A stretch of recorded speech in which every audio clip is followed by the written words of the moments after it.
В этом году настоящее лето пришло гораздо позже календарного. Тем не менее, я надеюсь, что многие мои зрители уже успели побывать на природе и зарядиться здоровьем под целебными лучами летнего солнышка. А у нас, пусть и с небольшим опозданием, традиционный обзор самых интересных и нескучных новостей из мира здоровья и медицины, накопившихся за прошедший месяц. Здравствуйте, мои хорошие!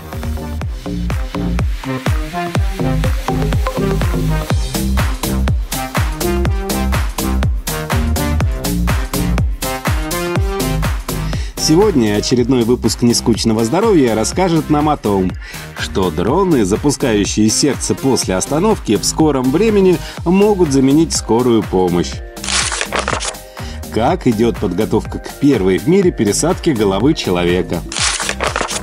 Почему фиджет-спиннеры могут быть опасны для здоровья детей. Как избавиться от привычки есть ночью и многое другое. Лечебные овощи вместо вакцин перевернут современную медицину. Американские генетики использовали нестандартный подход в создании лекарств. Сотрудники института Томпсона под руководством Хью Мейсона ввели в ДНК обыкновенного картофеля ген, который кодирует белок, найденный в печени больных вирусным гепатитом Б. Были проведены эксперименты с мышами. Оказалось, после того, как животным давали генетически модифицированный картофель, в крови грызунов появлялись антитела и начиналось формирование иммунитета непосредственно против вирусного гепатита. Это первый этап на пути создания съедобных вакцин, которые могут избавить от болезненных инъекций и гор таблеток. В теории, используя данный подход, возможно получить продукты, спасающие от разных недугов. По мнению ученых, это повысит эффективность борьбы с эпидемиями. В особенности, съедобные вакцины актуальны для развивающихся стран, где существует острая необходимость в вакцинации и есть проблемы с хранением обычных вакцин. Подготовка к первой в мире пересадке головы человеком идет полным ходом. В прошлом году началось широкое обсуждение смелого плана пересадить голову человека. А недавно хирург Серджио Канаверо наконец наглядно показал, что разработанный им протокол Gemini для пересадки головы позволяет срастить спинной мозг и вернуть двигательную активность. Протокол использовался в эксперименте на 15 крысах, 9 основная группа и 6 контрольная. Согласно протоколу, применяются инъекции полиэтиленгликоля для сращивания нервных волокон спинного мозга. В рамках тестов животным делали разрез в области спинного мозга. Далее шел 3-дневный курс антибиотиков. В результате у всех крыс из основной группы восстановилась двигательная активность.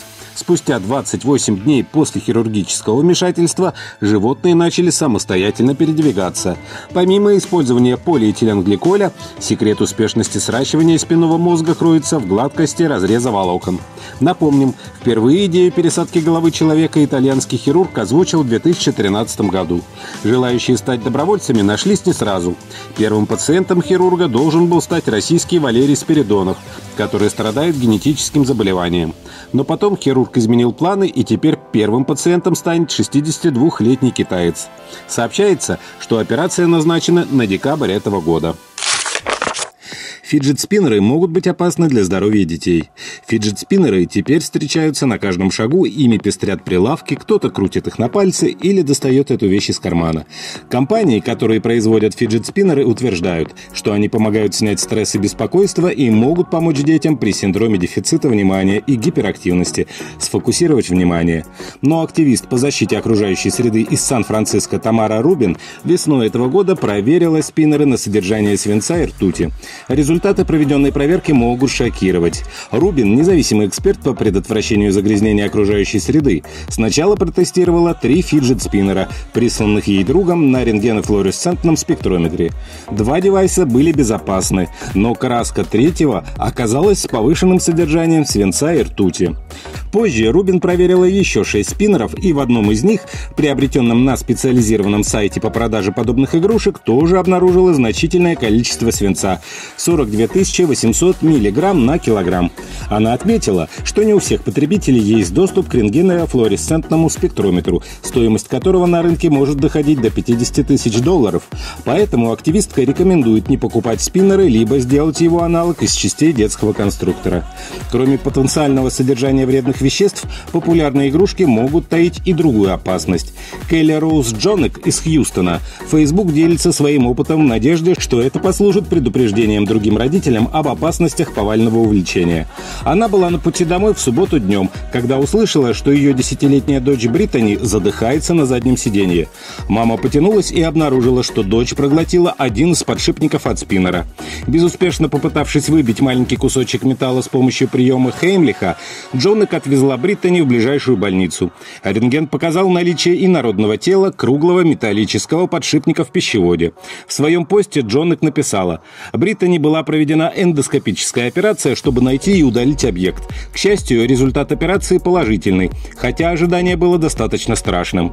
Опасения были связаны не только с начальным приступом удушья дочери, но и с тем, из каких материалов состоит объект, не окажутся ли они вредными для здоровья, его формой и последствием общей анестезии. Дэвид Андерсон, доктор философии и клинический психолог Института детского интеллекта, в интервью для сайта Business Insider поделился своими мыслями на этот счет. Фиджет-спиннеры – это новое сумасшедшее увлечение. У вас есть пара рук, небольшое устройство, которое крутится, пока вы его держите. Их легко купить, продаются на каждом углу, и необходимо иметь такую штуку, чтобы быть крутым в глазах окружающих. Но это игрушка, а не терапия. Пока что нет абсолютно никаких научных исследований, в которых был бы продемонстрирован клинический эффект от применения фиджет-спиннеров. Вопрос безопасности новомодных игрушек обсуждается не только за рубежом. В июле Роспотребнадзор заявил о намерении проверить влияние спиннеров на здоровье детей. Как должны складываться отношения со спиртным?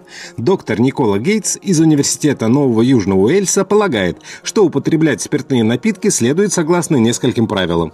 Во-первых, многие недооценивают объем потребляемого спиртного, поэтому критически важно адекватно оценивать алкогольные напитки. Многие говорят, что выпивают 1 бокал вина за вечер. Однако кто-то наливает почти до краев, а кто-то 1/10 объема. Людям не следует в день потреблять более 2 стандартных напитков, дринков. А один дринк – 10 граммов алкоголя, 100 миллилитров вина средней крепости. Чем крепче напиток, тем меньше допустимый объем. Также важно устраивать себе отдых от спиртного. Необходимо помнить, спиртное – токсин, а выходные без спиртного могут дать реальный шанс печени восстановиться. Кстати, алкоголь вмешивается в усвоение питательных веществ, что может повлиять на гормональный фон. Делая перерыв в потреблении спиртного, важно найти замену алкоголю. Это особенно актуально, если человек пьет, чтобы расслабиться. А в компании друзей предлагается пить безалкогольный напиток из бокала для вина. И за эти небольшие изменения в поведении необходимо себя хвалить. Врачи хотят подарить мужчинам радость материнства, пересадив тем матку. Женщины-трансгендеры, рожденные изначально мужчинами, должны иметь доступ к операциям по пересадке матки для последующей беременности, убеждены британские медики. По мнению доктора Амель Алграни из Университета Ливерпуля, в теории пересаживать матку можно всем желающим. Данное предложение встретило мощный отпор со стороны критиков, которые призывают не растрачивать ценный донорский материал. Более того, это подрывает основы материнства. То, что пересадка и вынашивание ребенка мужчиной возможны, гинекологи говорят давно. Правда, должно пройти лет 10, прежде чем подобные процедуры получат распространение. На данный момент врачи апробировали только пересадку матки женщинам, рожденным без этого органа. С 2014 года минимум 5 детей появились на свет у женщин, лишенных от рождения матки. Их спасли донорские органы, пересаженные в университете Гетеборга. Кстати, в конце года британские медики собираются запустить программу по пересадке донорских маток минимум 3 женщинам. А профессор Стивен Вейерс из университетского госпиталя Гента, Бельгия, собирается в ближайшее время пересадить матки 20 женщинам. Что касается трансгендеров, то медики уже сохраняют биологический материал, яйцеклетки, сперматозоиды таких людей на тот случай, если в перспективе те захотят получить генетически родственного ребенка. Уникальная кукла без труда распознает эмоции детей. Игрушка способна определять 8 эмоций, включая радость и грусть. В кукле установлена маленькая камера и чип, созданный сотрудниками университета Кастилья-Ла-Манча. В отличие от других подобных игрушек, новую куклу не нужно подключать к интернету. То есть отсутствует угроза конфиденциальности информации. Чип может запускать в игрушках алгоритмы искусственного интеллекта. Для его функционирования нужна маленькая батарейка. Чип стоит меньше меньше $130. Ученые все еще работают над куклой, распознающей эмоции. Информации о том, когда она появится в продаже, пока нет. Ранее педиатры рассказали, какие игрушки вредны для детей. Исследование, проведенное в университете Северной Аризоны, показало, электронные игрушки, которые говорят, ходят, проигрывают музыку и издают разные звуки, тормозят у детей развитие языковых навыков. А многие из таких игрушек, кстати, позиционируются как обучающие. Посещение продуктового магазина может закончиться заражением опасными бактериями. Продуктовая тележка в супермаркете несет на себе в несколько сотен раз больше бактерий, чем ручка в туалете, показали лабораторные тесты, проведенные в США. 3/4 тележек, подвергшихся анализу группы американских исследователей, имели на своей поверхности смертельно опасные бактерии, кишечные палочки и сальмонеллы. Тележки тестировали в обычных продуктовых магазинах, в бюджетных магазинах, в дорогих магазинах и в огромных супермаркетах. Больше всего бактерий нашли на тележках из бюджетных магазинов. В 270 раз больше бактерий, чем на ручке в туалете. А вот что удивительно, в больших супермаркетах бактерий было меньше, но все равно их насчитывалось в 3 раза больше, чем на кухонной столешнице. Лучше всего справились тележки из дорогих магазинов. Было столько же бактерий, что и на компьютерной клавиатуре. Но при этом почти 29% из выявленных микроорганизмов приходилось на бациллы, связанные с пищевыми отравлениями. Кстати, более 90% грамотрицательных бактерий, обнаруженных почти на 75% тележек, считаются вредными для людей. И большинство типов устойчивы к антибиотикам. Они вызывают пневмонию, венерические заболевания, включая гонорею. Что касается грамположительных бактерий, то на них приходилось 24% из обнаруженных на тележках микроорганизмов. Они стоят за инфекциями кожи, сепсисом. Помимо прочего, на тележках были обнаружены опасные грибки. Дроны, запускающие сердце после остановки, могут заменить скорую помощь. Шведские исследователи из Каролинского института продемонстрировали уникальный дрон, специально созданный для транспортировки дефибриллятора. Дрон доберется к человеку с остановкой сердца в 4 раза быстрее любой скорой, на что и делается ставка. Скорость дрона достигает 80 км в час, а радиус покрытия примерно 10 км. В воздух после получения сигнала тревоги дрон может подняться в течение 3 секунд.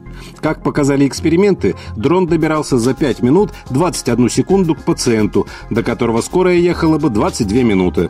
Разработчики надеются, что простые люди, прохожие, смогут освоить дефибриллятор при поддержке медиков по телефону. Время оказания первой помощи в случаях остановки сердца критически важно. Каждая минута промедления снижает шансы на выживание на 10%. Если произведена стимуляция в первые 3-5 минут после остановки сердца, в 70% случаев это означает сохраненную жизнь. Как избавиться от привычки есть ночью?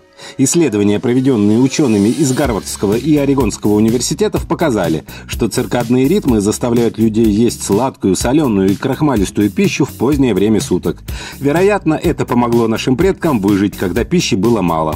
Однако сегодня ночные перекусы только вредят фигуре. Специалисты утверждают, чтобы не есть ночью, нужно завтракать.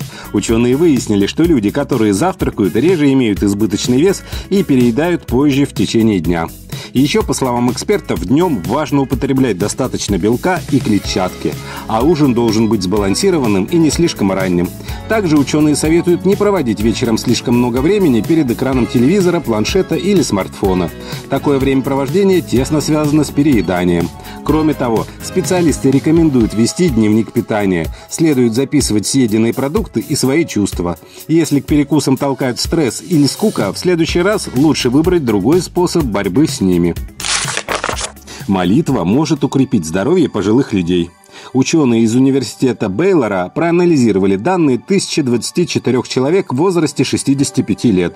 Участников разделили на 3 группы. В первую группу вошли христиане, во вторую – нерелигиозные люди, которые были христианами в прошлом, а в третью – те, кто никогда не верил в Бога.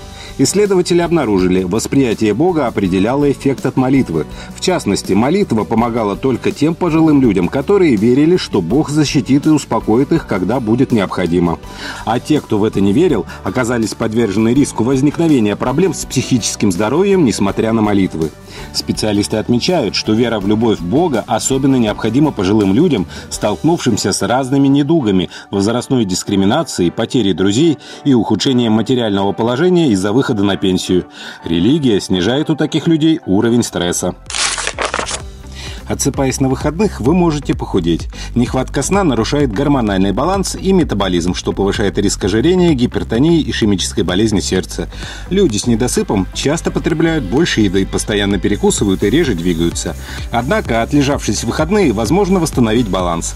Корейские ученые выявили связь. Чем дольше человек отсыпается, тем ниже его индекс массы тела. Но речь идет о полноценном сне, а не о привычке дремать. Во время сна тело восстанавливает все ключевые системы и функции. Поэтому в выходные дни действительно лучше отсыпаться. В подтверждении приводятся данные почти 2000 человек от 19 до 82 лет. У людей интересовались их ростом, весом, качеством и распорядком сна, настроением и болезнями. Около 43% человек спали в выходные подольше, примерно на 2 часа. Их индекс массы тела составлял 22,8 по сравнению с теми, кто не отсыпался. Здесь показатель был 23,1. Каждый дополнительный час сна снижал индекс на 0,12. А на сегодня это все. Не болейте, подписывайтесь на канал «Доктор по соседству» и не забывайте нажать на колокольчик в углу экрана, чтобы вовремя узнавать о выходе новых выпусков. Заходите в наши паблики в социальных сетях ВКонтакте и Одноклассники, где вы найдете еще больше нескучных и полезных новостей. Ставьте пальчики вверх. Здоровья вам!